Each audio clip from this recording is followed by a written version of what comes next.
give her a go.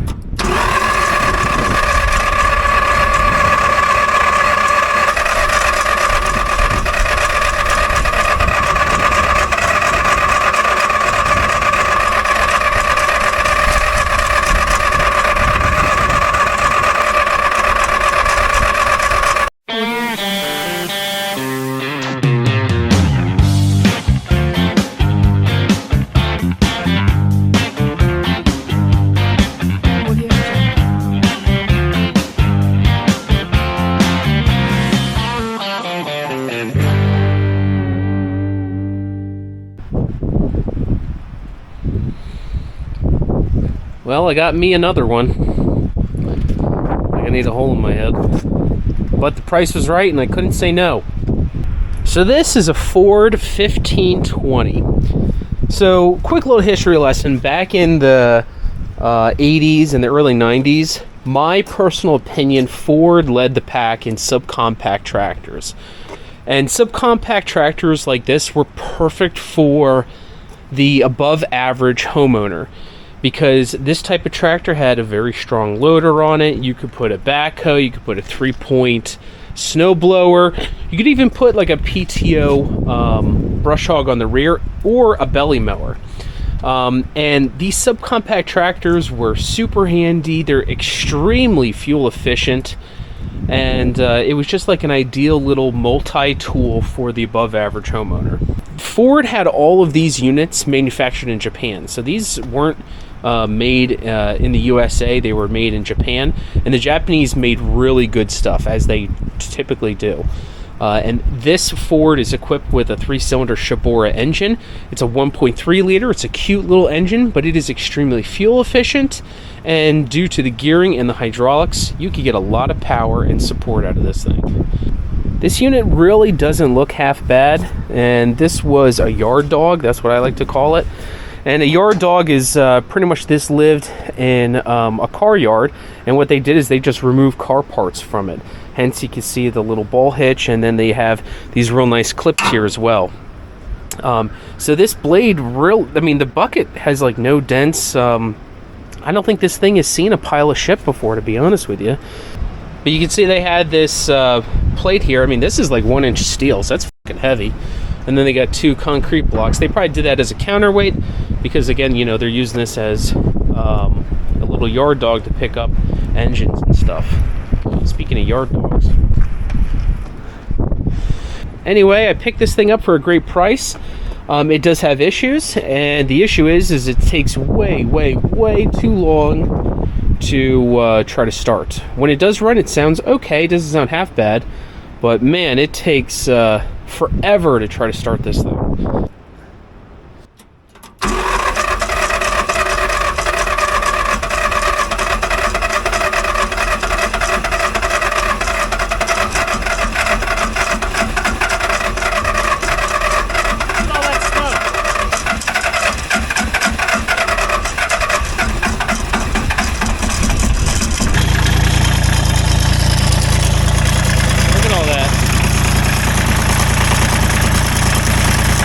Couple things I'm noticing. First is I'm going to crack these injectors real quick, and let's see, I'm assuming I got air bubbles coming out of there, so that's one thing. This is the original, this is the old Japanese fuel line that they put on this thing. See how, look at this, I'm just pulling it out, like, okay, so we got diesel flow, see that, that's good, but I wonder if we're sucking some air in. We could be sucking air into this line, and then that's causing it to lose some prime. You know, this line looks wet. Even the, ooh, you know what? Look at this. The fuel line down here feels wet. Oh man, this thing's loose too. Okay. So what I'm going to do first is replace these fuel lines. I'm going to replace these fuel lines first, and then we will go testing next. So replacing this line will be easy. These 1520s have these panels, so I'm going to have to take some of these panels apart to to replace that fuel line. So the 20 series tractors, they have way more panels than like the 10 series or the 15 series for that matter. Anyway, once you remove all of the hardware, I slid this this panel out of the way. I was able to replace this injector return line. Then I had to replace this whole, or remove that panel, because the fuel line is right there to the bottom of the tank. And there's no shut-off at the bottom of the tank. So I made a mess, but you work quickly to not spill too much diesel. Anyway, these lines were definitely original, and they are wet. Like, they don't feel greasy wet, but look at the end. If you can see that, you can see it's like dry rotted. This end's not too bad, but I don't know. I wonder if this hose was slightly leaking some. Again, this one's wet, some dry rot. Anyway, those hoses are replaced. That's good. Happy about that. However, though, I doubt that's going to solve the problem. What I do want to do is do an injector test, and I want to remove these 3 injectors and then bench test them. You're going to want to use a crow's foot. So these Fords, all of these series are pretty much the exact same. The top nut is a 17, and the crow's foot is nice because you can throw your line in and then fit your unit on.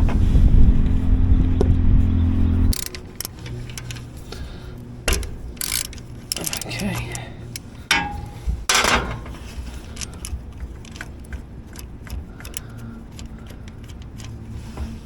Look at this. This is good. See how we have fluid? It's full. That's really good news. Yeah, that's good news. Okay, I'm going to shut the fuel off.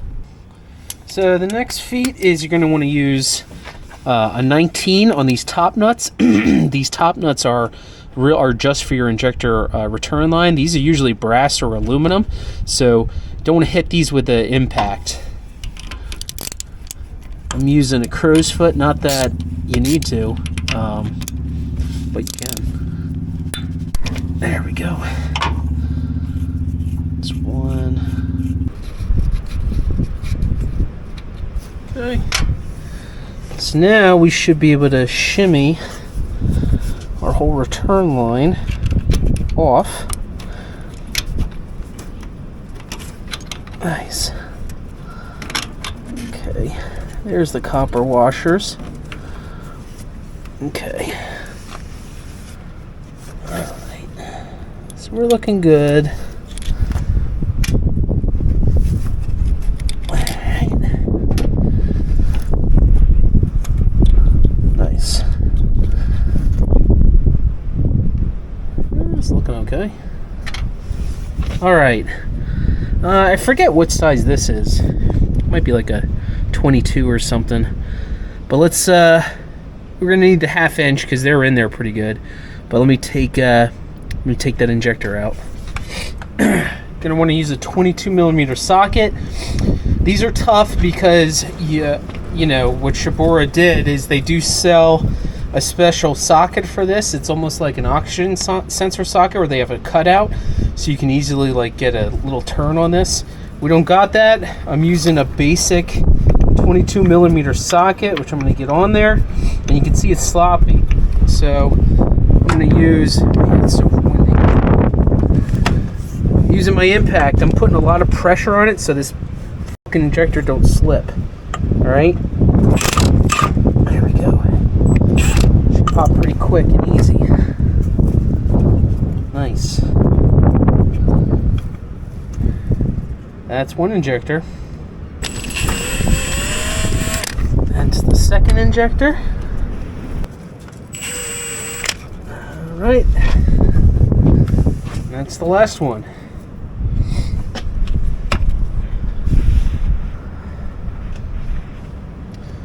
I'm going to spin this over real quick so you can see how easy it'll turn with no injectors and no compression.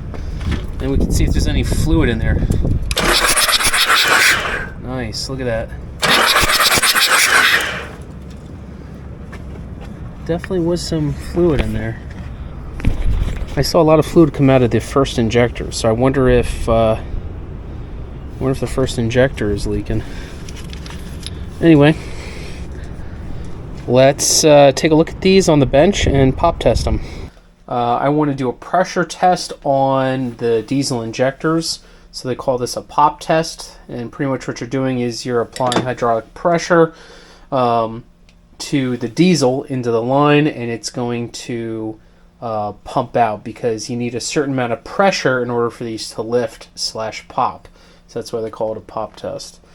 Anyway, I borrowed my buddy's tester, and I got this goofy hose line hooked up, so it's hooked up properly. What I'm going to do is crank this down, and we're going to watch to see what pressure this pops at. So you can see I'm cranking. I'm at 1,000 psi. It's not 1,500 psi. Still pretty tight. Well, it might get to 2. Ooh, okay. So 2,000 it popped. Did you watch that? Watch the spray. Okay. So that spray didn't look too terrible, actually. I'd like to see it a little more atomized. Looks more wet to me. But, interesting. Okay. Alright. Now I'm going to test injector number 2. 1,000. 1,500.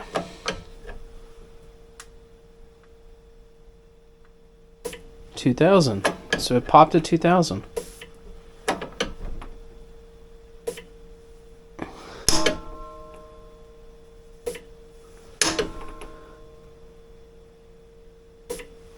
Okay, 2,000. Interesting. So that's 2 injectors that popped at 2,000. I have to believe the third one will too. Let's test it. All right, third and final injector. Let's test this one.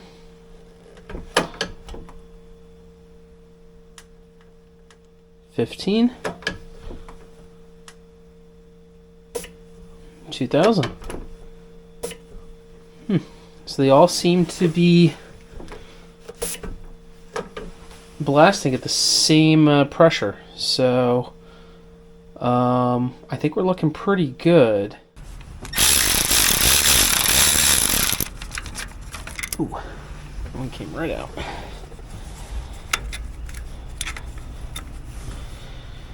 Here you go.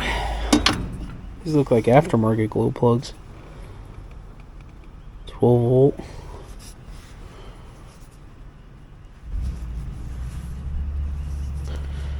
It's one.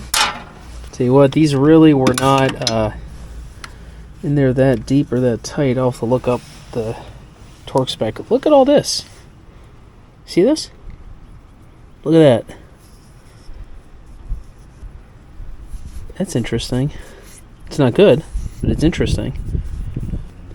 I'm installing these glow plugs back on the main line, and I'm going to do a temperature reading on the glow plug surface end here, which should be getting hit with diesel as it comes out, and that really should preheat the diesel and then allow it to ignite. These glow plugs look new, but they look aftermarket, so wondering if these are working. Yeah, I'm going to try to activate the glow plugs. Probably only this one's going to work because it's grounded. And let's try to activate the glow plug. There you go, she's getting hot.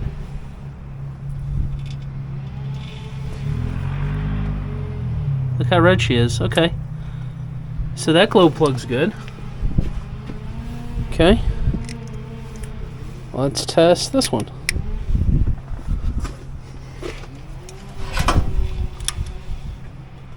Yeah, she's getting hot.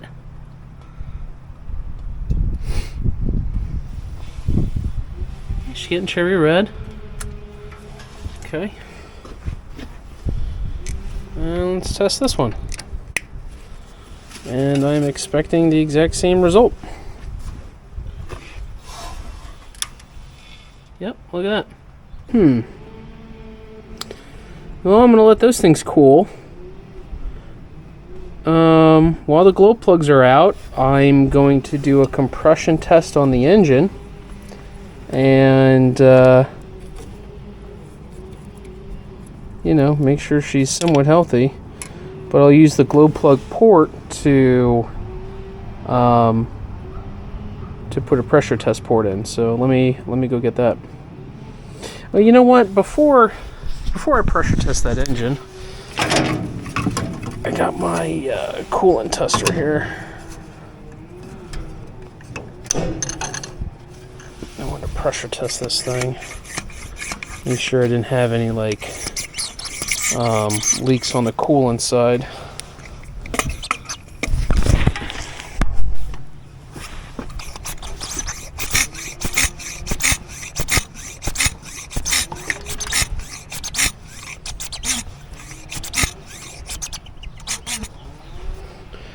So I pressurized the system to, it says between 15 and 16 psi. It's holding pretty darn steady. That's really good news, because I was worried about a cracked head somewhere. But if we had a cracked head, she would have been leaking. Yeah, it's not moving at all, so...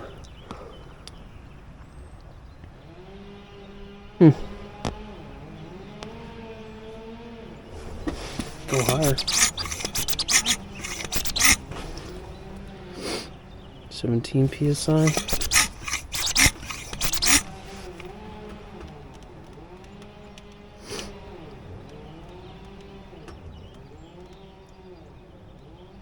Yeah, she leveled off, but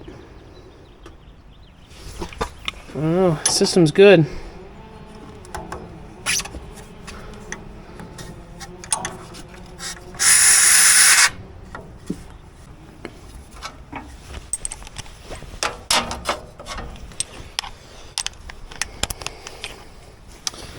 So this is a test fitting. It's hollowed out, but this will replace the glow plug. I'm going to thread this in, and then I will crank over the engine, and we will see how healthy it is cylinder by cylinder. So we tested the glow plugs, and we know that they are working well. I put a pressure testing port to do a compression test into the glow plug port. I checked each cylinder, and each cylinder is between 140 and 150 psi, and that's far too low. And I've been thinking to myself, well, shit. We pressure tested the radiator, and that was good, so we know we don't have a head gasket leak on the coolant side. I could have a head gasket leak on the oil side, or I could have a crack in the head that's causing that low pressure, or I could have an issue with a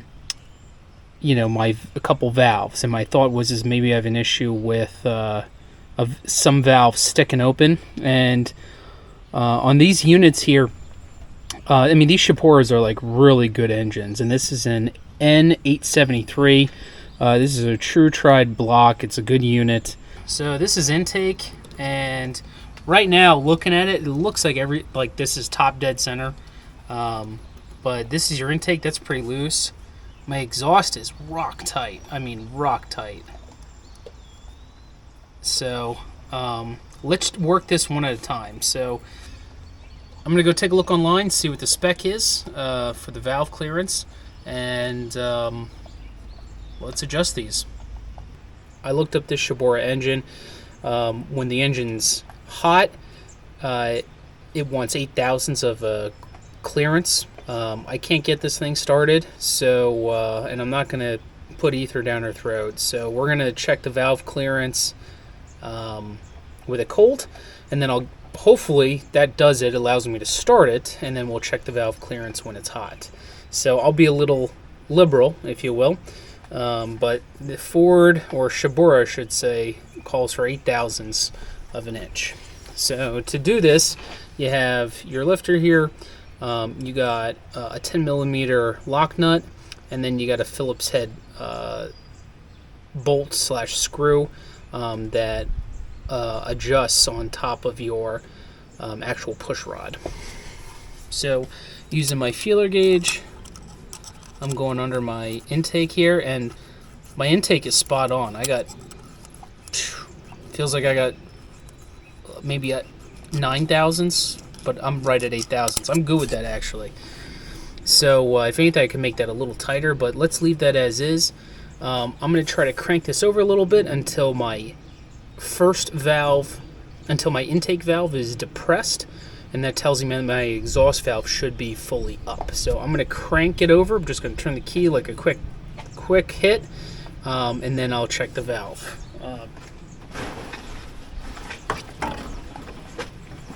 All right, quick hit on the starter.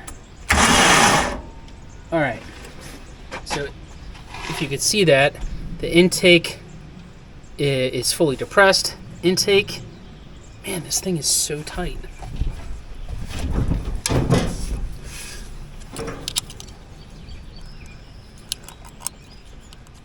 And I can't even get this gauge close to being in there.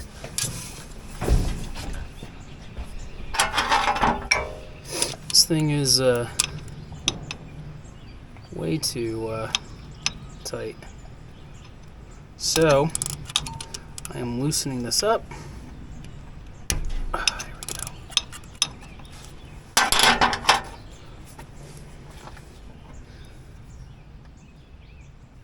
So I am unscrewing this, backing it out. I did half a turn. There we go. Now I got some.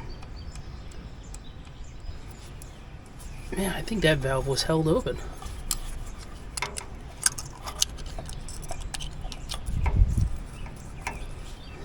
So now, a little loose.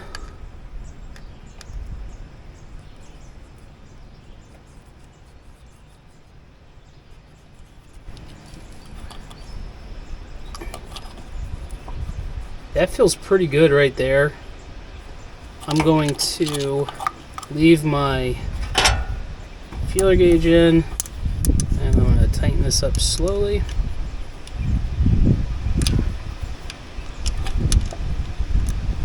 Sorry about the wind.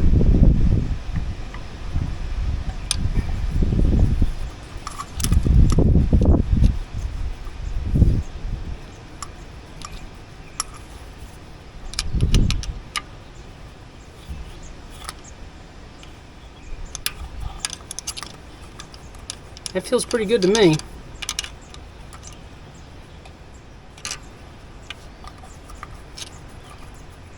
All right, let's go to the next one, and it looks like my exhaust valve here.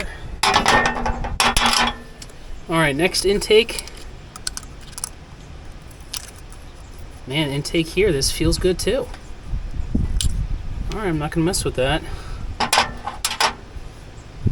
I'm gonna crank it over, and let's go to the next exhaust valve, which is this one here.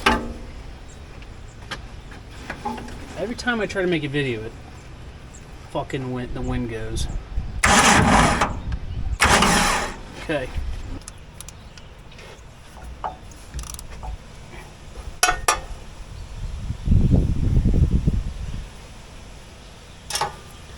Let's loosen this up. Let's go a quarter turn. Alright, that's a quarter turn backed out. And it's still... oh, I'm just freeing it up. So it's a half turn like the other one, and I can move it.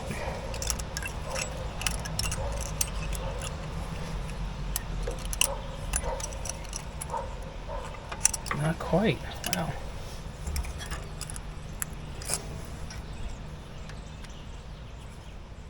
Three-quarters out.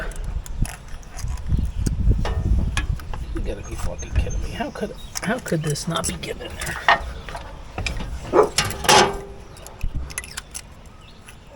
Okay. User error. I think also, like, I'm a big guy and this is a super tiny engine, so it's hard. Like, if this was my truck, it'd be easier, believe it or not. Alright. And go quarter turn. Okay, quarter turn. That's feeling pretty good. Let's go a little more. And let's leave it just... I'd like that. That feels good. So, let's tighten this up.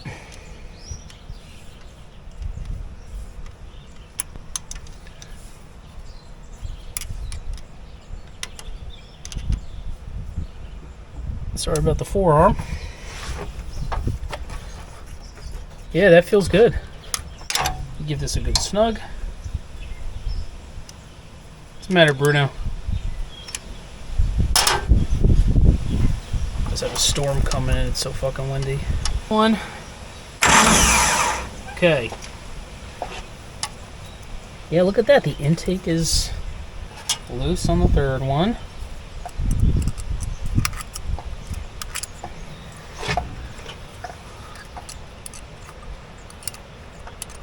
Man, you know, that's the only bad thing about these tiny engines is ain't made for fellas with big hands.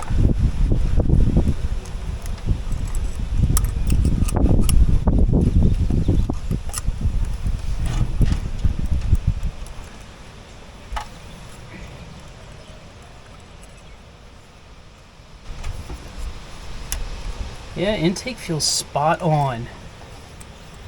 You know, so like a lot of people may ask, like, well, why is the exhaust valve the only valve that is stretched? Well, you know, the exhaust valve sees most of the heat. It's exhausting all of the gas that, you know, is on fire inside the engine. So the exhaust valve takes the brunt of it, and the intake, you know, when it sucks in colder air. So it makes sense that the exhaust valves are stretched a little bit. That's probably the best way to put it. So yeah. Let's crank it over.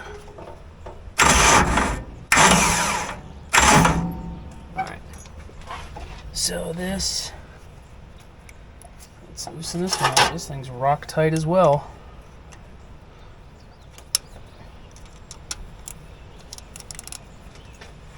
There we go.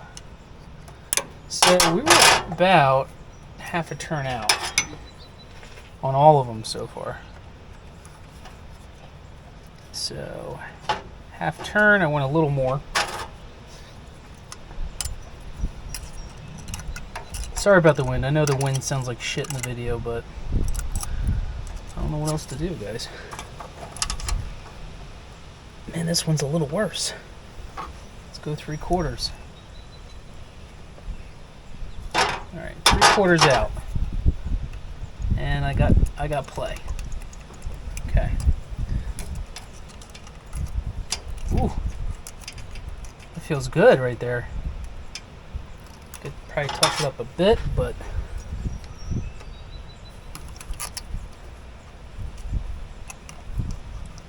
yeah, I'm gonna leave it.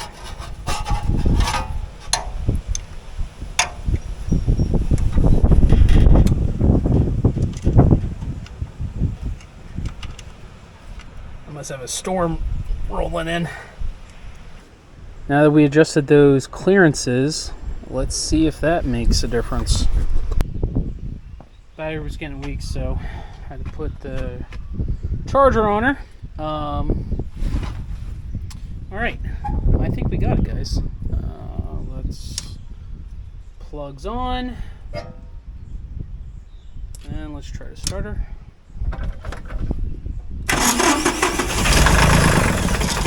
Ooh, hell yeah. See how it started just like that? Like nice and smooth? That's like perfect. So we probably got some air in the system, air in the lines. We're going to have to crank it over a little bit. I'm going to actually increase the throttle. But, yeah, I think we got it, guys.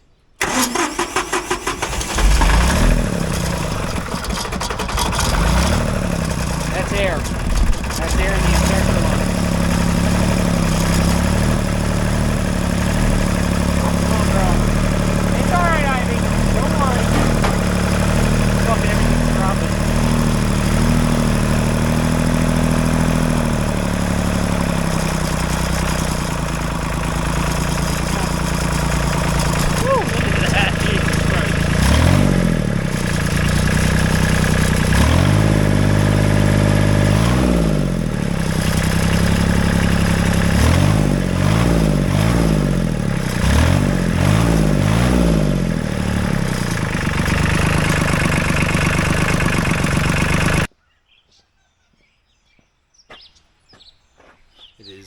5:30 in the morning, and it's 50 some degrees out, maybe 52, 55, and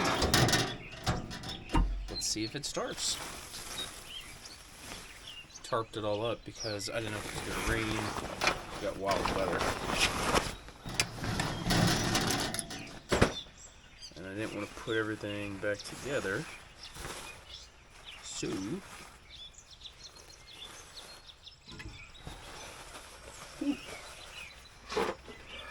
tired.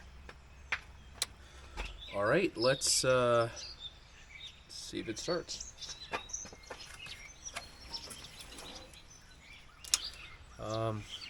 I got no battery charger on it.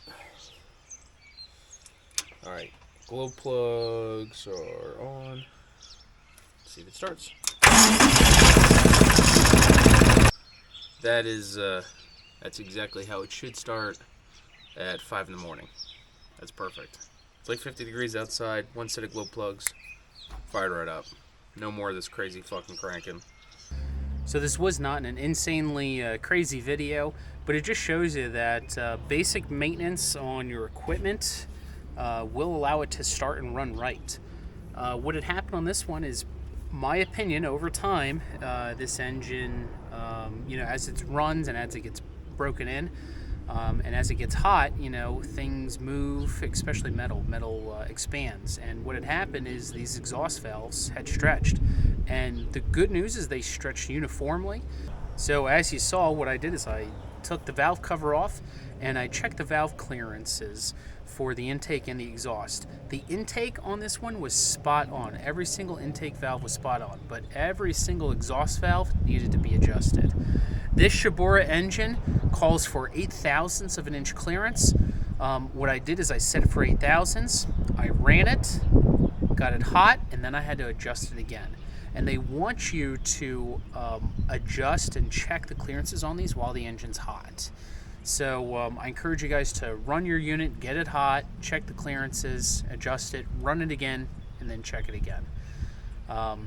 Yeah, that's really all I got for this one, but hope to see you for the next video.